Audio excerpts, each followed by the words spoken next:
तो देखिए यहाँ पे एक्सरसाइज 5.3 क्लास 10 AP का क्वेश्चन है ये, थर्ड का 8। यहाँ पे आपके पास AN दिया हुआ है, D दिया हुआ है और SN दिया हुआ है। AN का वैल्यू 4 है, D का वैल्यू 2 है और SN का वैल्यू -14 है और आपको निकालना है N और A का वैल्यू। ठीक है, तो सबसे पहले आपके पास क्या दिया है, AN दिया है। तो AN की मदद से हम लोग पहले निकाल लेते हैं। क्या निकाल सकते हैं यहाँ पे, देखिए अकॉर्डिंग टू क्वेश्चन हमारे पास क्या दिया हुआ है, D बराबर 2 दिया है, लेकिन D बराबर 2 से हम लोग कोई चीज़ मतलब इक्वेशन या फिर कुछ भी निकाल नहीं सकते हैं। तो हम लोग सबसे पहले AN को लेते हैं। AN से हम लोग क्या निकाल सकते हैं, आपको पता है कि A plus N minus 1 into D को हम लोग क्या करते हैं, AN लिखते हैं। A का वैल्यू यहाँ पे आपको नहीं पता है, N का भी वैल्यू नहीं पता है, लेकिन D का वैल्यू पता है और AN का वैल्यू क्या दिया हुआ है, 4। तो A प्लस हो जाएगा 2N माइनस 2 इक्वल टू 4। तो यहाँ से अगर आप A का वैल्यू निकालें तो क्या हो जाएगा, 4 प्लस 2 माइनस 2N, यानी कि 4 इधर पहले से था, ये -2 उधर जाएगा तो क्या बन जाएगा +2 और ये +2N उधर जाएगा तो क्या बन जाएगा -2N। तो यहाँ से A का वैल्यू क्या मिला, 6 माइनस 2N। इसको आप फर्स्ट इक्वेशन मान सकते हैं।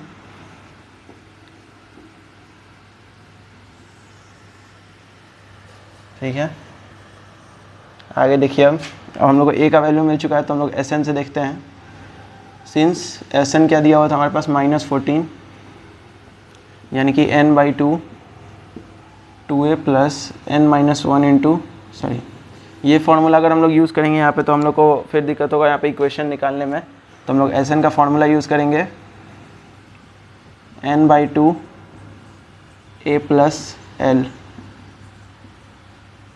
ऐसा क्यों इस केस में हम लोग ये यूज़ कर रहे हैं, क्योंकि देखिए हम लोग को A भी नहीं पता है और N भी नहीं पता है, और जब दो चीज़ें नहीं पता है हम लोगों को तो हम लोग इसमें N/2 2A plus N minus 1 into D लिखेंगे तो वो थोड़ा कॉम्प्लेक्स इक्वेशन बनेगा, फिर बाद में समझने में दिक्कत होगा। बट अगर आप ये इक्वेशन रख रहे हैं तो यहाँ से देखिए आप A का वैल्यू इसमें पुट करेंगे तो ये भी N के टर्म्स में आ जाएगा, और L यानी कि L मतलब होता है AN ही होता है। L और AN दोनों बराबर है, यहाँ ध्यान रखिएगा, L और AN दोनों एक ही चीज़ होता है, और TN ये तीनों सेम है।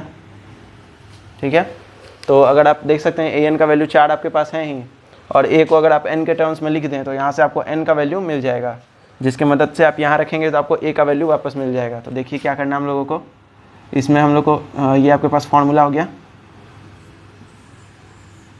इसमें हम लोग N/2 को वैसे ही रहने दे रहे हैं। A के जगह पे हम लोग क्या लिख सकते हैं, 6 माइनस 2N प्लस L के जगह पे आप 4 रख सकते हैं, और SN का वैल्यू दिया है -14।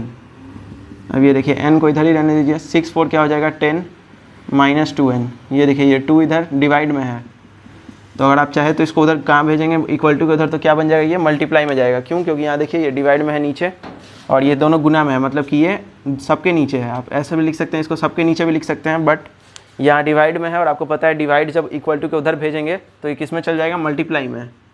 तो यहाँ हो गया N into 10N minus 2N equal to 14 में 2 से मल्टीप्लाई करेंगे, -14 में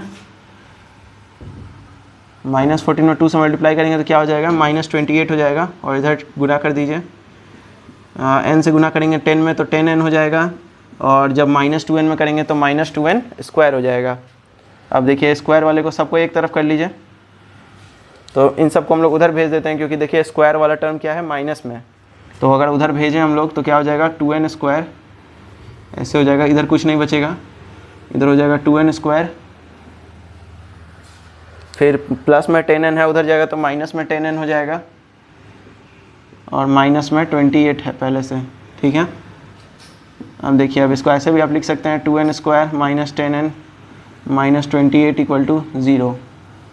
ठीक है, अब आपको पता है क्या करते हैं हम लोग, इससे और इसको गुना करते हैं, मतलब कि फर्स्ट वाले टर्म को और ये बिना N वाले टर्म को गुना करेंगे तो कितना हो जाएगा, ये 56 हो जाएगा। अब बीच वाले को हम लोग को ऐसे तोड़ना है कि 56 है यहाँ पे। ठीक है, तो देखिए यहाँ पे 2N square minus 14N plus 4N 28। आप 10 को क्या लिख सकते हैं, 14 और 4 लिख सकते हैं, क्योंकि आपको पता है 14 4 क्या होता है, 56 होता है, और इस दोनों को गुना करने पे कितना आ रहा था, 56, तो हमने 56 लाया। अब 14 और 4 को आपको ऐसे लिखना है ताकि इसको जोड़ने या घटाने पे क्या है, -10N आए।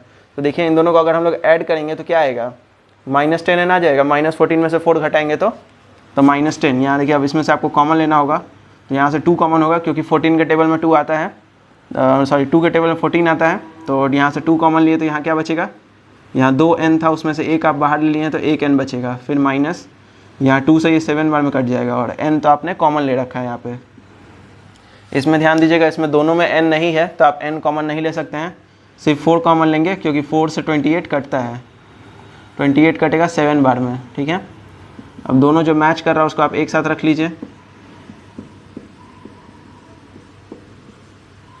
देखिए इसमें n इक्वल टू क्या होगा, 7 होगा, क्योंकि ये वाला किस में आएगा, ये फ्रैक्शन में आ जाएगा। यहाँ से देखिए यहाँ पे क्या हो जाएगा, जब आप ऐसे लिख सकते हैं n-7 को जब इक्वल करेंगे 0 के तो आपको क्या मिलेगा, यहाँ से n इक्वल टू 7 मिलेगा, ठीक है। n इक्वल टू क्या मिलेगा, यहाँ से 7 मिलेगा, लेकिन जब आप 2n + 4 को 0 के इक्वल करेंगे तो आपको क्या मिलेगा, देखिए यहाँ पे -4 n इक्वल टू -4/2 यानी कि -2 मिलेगा। तो n -2 के इक्वल तो हो नहीं सकता है, तो ये वाला केस हम लोग नहीं लेंगे, ये वाला केस हम लोग नहीं लेंगे, हम लोग ये वाला केस लेंगे n इक्वल टू 7 पे, और a का वैल्यू हम लोग लिख लेंगे यहाँ से, ठीक है। n इक्वल टू 7 निकल के बस वहाँ पुट करना है आपको फर्स्ट इक्वेशन में। देखिए यहाँ पे हमने निकाला था, यहाँ पे आपको बताया गया कि n इक्वल टू आपको 7 लेना है, -2 आप नहीं ले सकते हैं क्योंकि n जो है वो एक नेचुरल नंबर है और वो सिंपल मतलब नंबर होना चाहिए, माइनस में आप n नहीं ले सकते हैं। तो आपको n का वैल्यू 7 मिल चुका है, आपके पास फर्स्ट इक्वेशन यहाँ पे दिया हुआ था, यहाँ पे हमने इसको ऊपर लिख लिया अच्छे से। अब आपको इसमें पुट करना है, putting n equal to 7 in equation 1, तो a का वैल्यू क्या मिल जाएगा, 6 - 2 × 7, यानी कि a का वैल्यू क्या होगा, 6 - 14 और a का वैल्यू हो जाएगा -8। यहाँ पे भी आप आंसर लिख सकते हैं या यहाँ आप लिख सकते हैं हेंस। आपको निकालना था n का वैल्यू जो कि कितना आया, 7, साथ ही में a का वैल्यू कितना आया, -8। यही आपका आंसर है। तो वीडियो को लाइक करिए और चैनल को सब्सक्राइब करिए।